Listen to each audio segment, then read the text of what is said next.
Okay,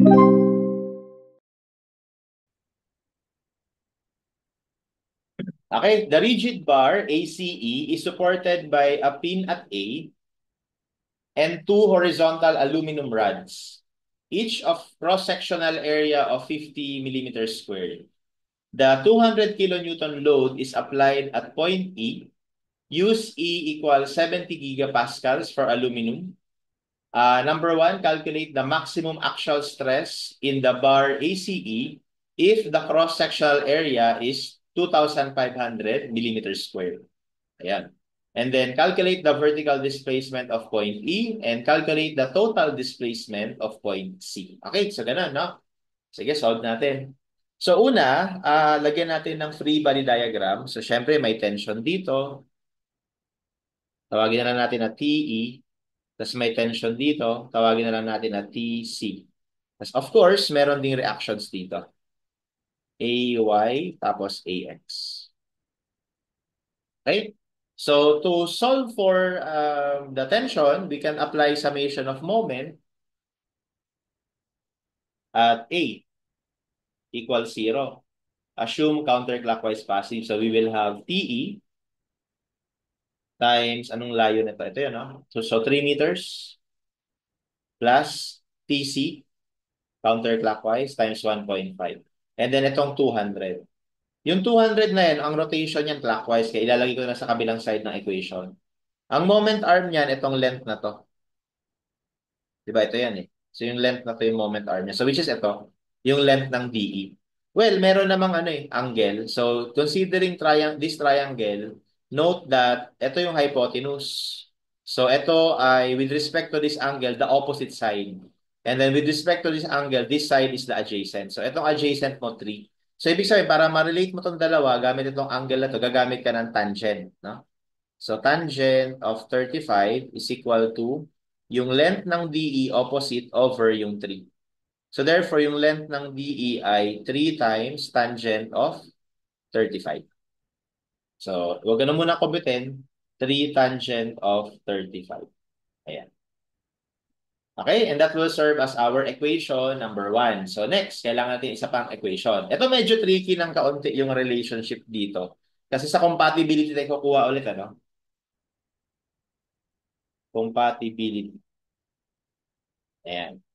So, di ba, pagka na, ano to, na stretch, hahaba to. Hahaba din to. Okay? So, ngayon, pag humaba yan, no, syempre, papaikutin mo to eh. Ito, papaikutin mo pa ganyan. Tapos, ito naman, papaikutin mo rin. So, bali magtatagpo sila dito.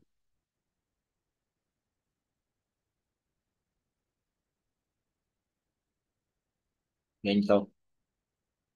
Yan. Ito yung 90. Kasi horizontal lang naman yun, no? Kasi ito rin, 90 lang din to. So, ganyan. Tapos, ito yung deformation. Lagi ko na na-highlight. Ito yung deformation sa C. Ito naman yung deformation sa E. Ayan. Okay? So ngayon, ito yung magiging bagong position nila, di ba? Ito, tsaka to. Ayan. So ngayon, kapag nag-drawing, din-drawing natin yung line na yan, papunta dun sa A, makakaproduce tayo dyan ng triangle, no? Ayan. Makaproduce na ng triangle. So pansinin ninyo, nasa triangle na yan, etong triangle na to, lagyan natin ng kulay, etong triangle na to, ay magiging similar sa triangle na to. Okay? So parang ganito sila. Itayo ko ha, para makita lang. Ito yung isa, ito yung isa. Okay? Pero hindi ito deformation sa C at saka sa A. Ito yun yung naka-incline. Okay? So, yung naka-incline na to, no? Which is perpendicular din naman dito. Okay? Kasi ano lang din yan eh. That is the movement of C to here and E to here. Which is dapat circular.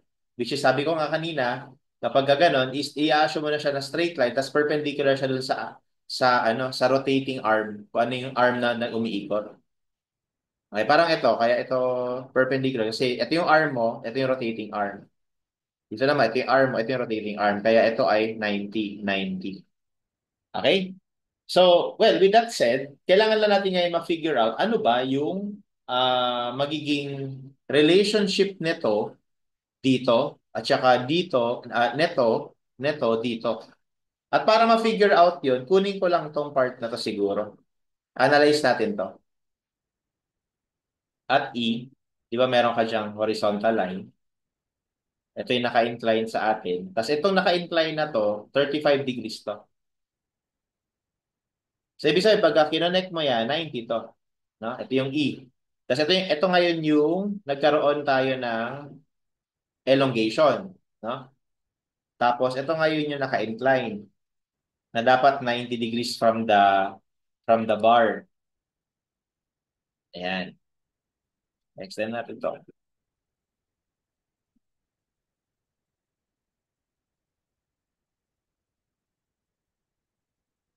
Ayan, no? So, naka-extend ng ganyan. So, bali, lumalabas yung 35 to, ito ay 90 minus 35 or 55. Diba? Kasi complement. So, 55 to. Ngayon, take note, 90 ito.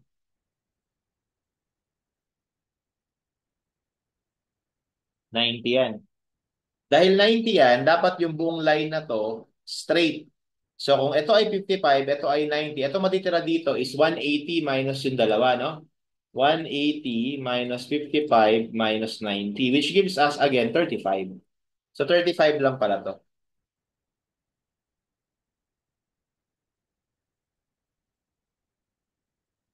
So ibig sabihin, parang meron tayong ganitong triangle.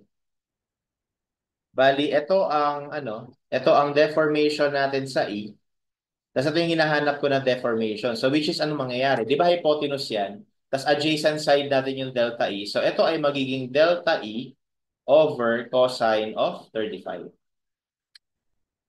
Okay? So ito ay magiging delta E over cosine of 35. Now if we would apply the same analysis para naman dito sa C, ganun lang din ang mangyayari. No? So ito ay magiging delta C over cosine of 35. Kasi ano lang sila pantay lang sila parallel lang sila Okay? And from there, we can now take the ratio and proportion, no? Of these two. So bali, actually dito, etong sukat na to, itong sukat na to, ito yan. We can solve for those, no? Pero dahil with respect dito, kita naman na gitna lang yan 'Di ba? Gitna. So, it will turn out na itong length na to equal dito. Itong length na to equal lang din dito. Kaya ito, kung ito man ay tawagin natin na length Z, yung buong to ay 2Z.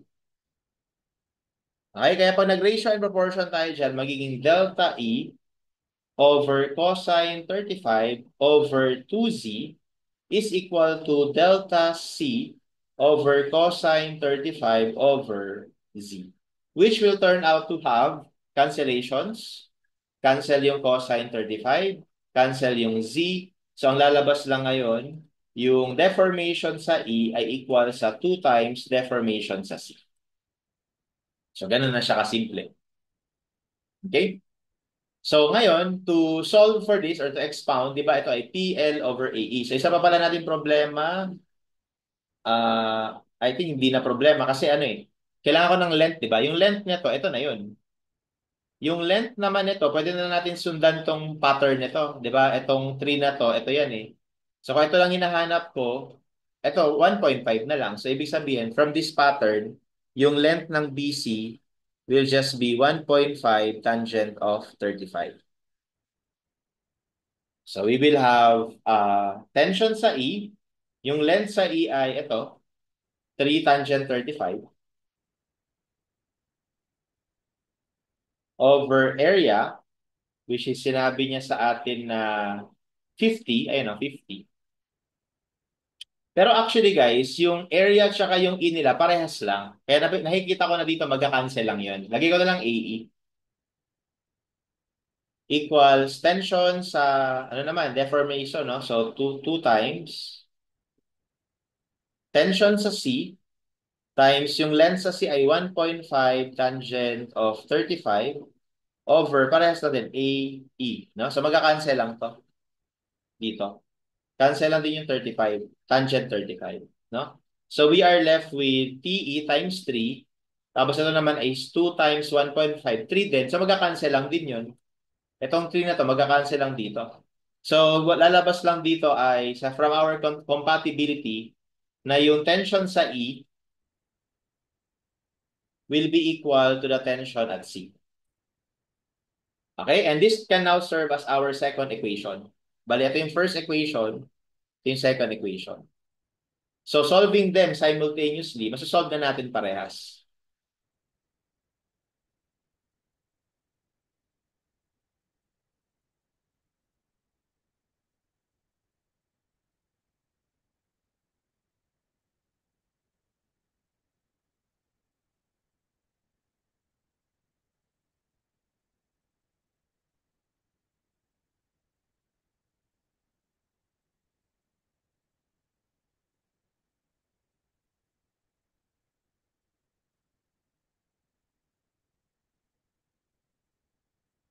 So, that's 93.36 parehas.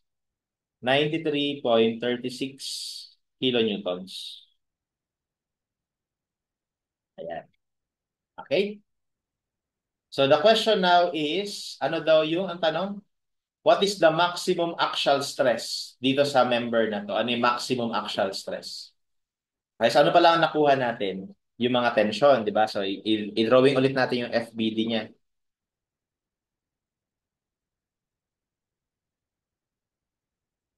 Yan. So, nakuha ko na yung tension dito. Dito din.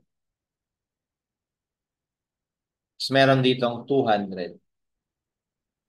Tapos meron ditong reactions. Actually, yung AY, pag nag-summation ka ng forces vertical, equal na lang din sa 200. Tama ba? Yan. Tapos yung AX natin, kapag nag-summation of forces vertical, horizontal ka naman, equal lang siya dito sa dalawang to.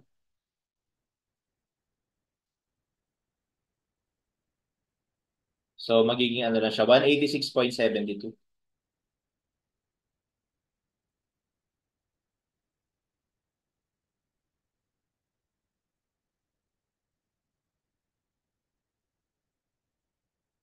Ayan. Okay, so yan ngayon yung magiging full na free body diagram niya. So, pag sinabi po natin na axial stress, yun ay stress na nag-a-act along its axis or along its centroid. So, bali, dito dapat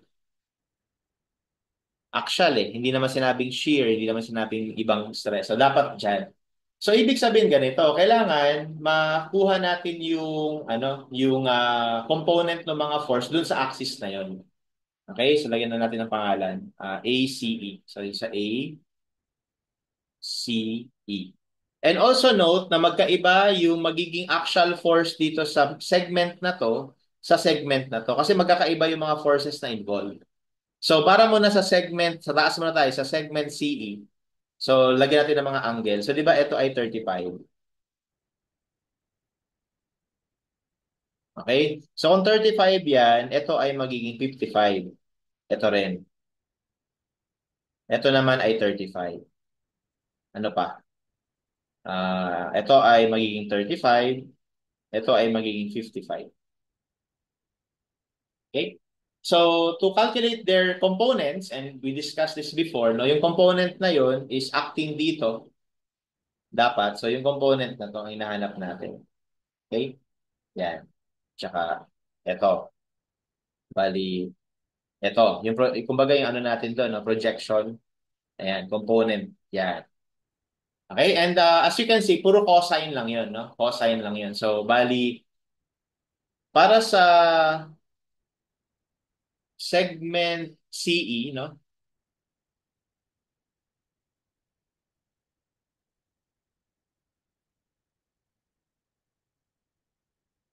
That would be 93.36 times cosine of 55 degrees plus 200, ito pa, 200 cosine of 35 degrees. And that gives us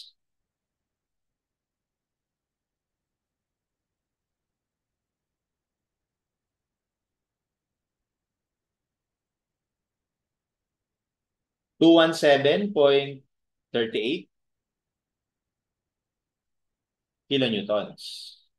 Okay? Tapos check naman natin yung sa AC.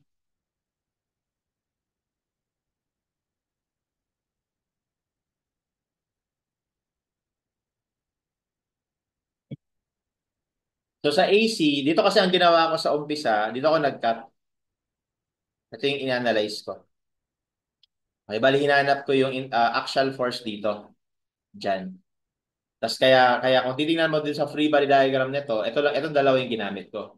Kapag dito tayo nag-cut, ito pa ganito, pwede rin, no? Bali, yung component nito, plus yung component nito. O di kaya, pwede rin naman sa kabila. Parehas lang yun. Pag dito ka naman sa kabila, ito naman yung iintindihin mo, no? O, yan. Ito na lang yung gagamitin ko para sa member AC. So, method of section, dyan, hanapin mo to.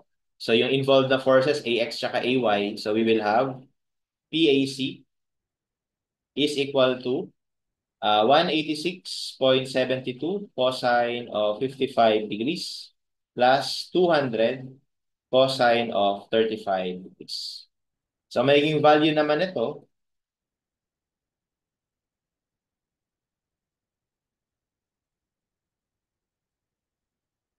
ay ito, 270.93.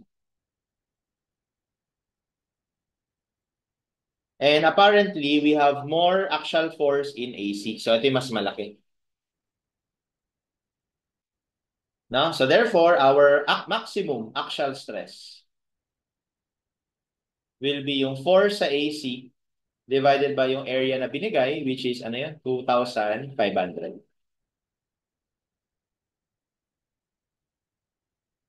So, gawin lang natin tong Newton para maging megapascal.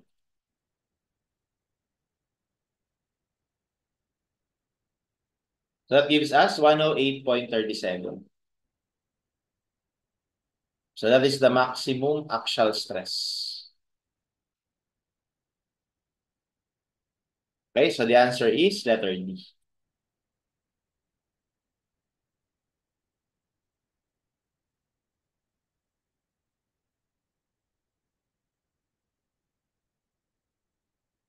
Next, calculate the vertical displacement of point E. So, ito,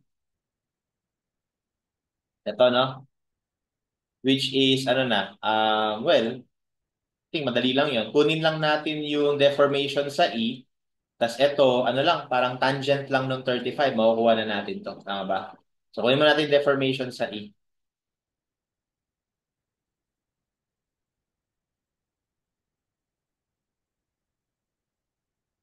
So, PL over AE. Yung P natin, ano na, 96, ano ba yun? 93.36 ba yun? 93.36 newtons. Thousand natin newtons. Yung length natin, di ba, yung 3 tangent 35. Okay, times na ulit natin ng 1,000 para maging millimeters. Area, 50. Tapos yung modulus of elasticity, 70, no, for aluminum.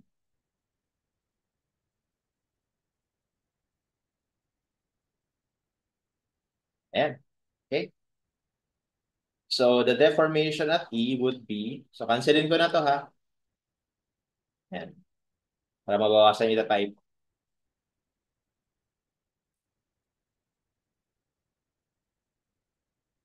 Times 3 tangent 35.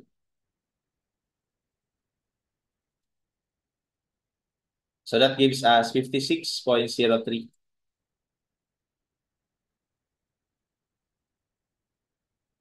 Okay?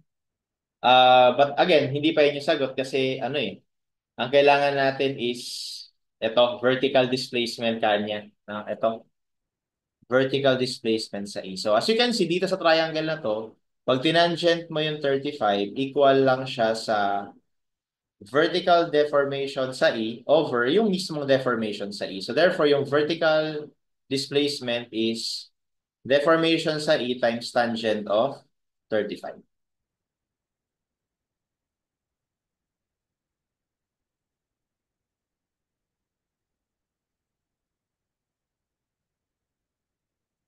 So, multiply pa natin to ng tangent 35. So that's 39.23.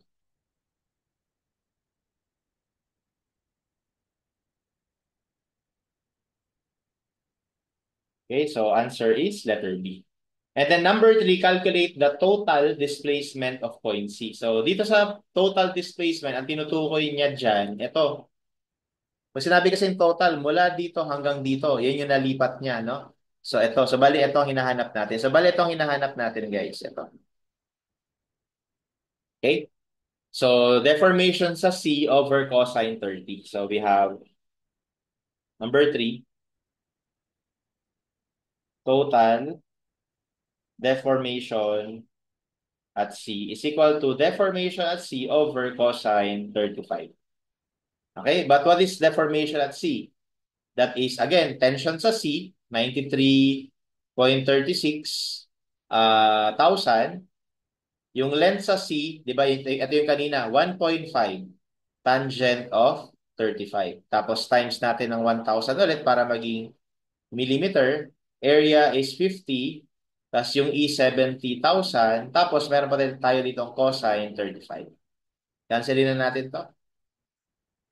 So therefore, the total deformation at C would give us, edit na lang natin to, is 1.5.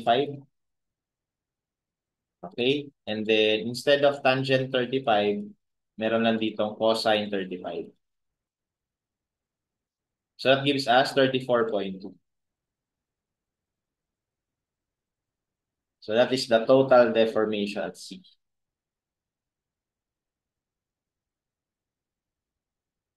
Okay? And that's how we solve this particular problem.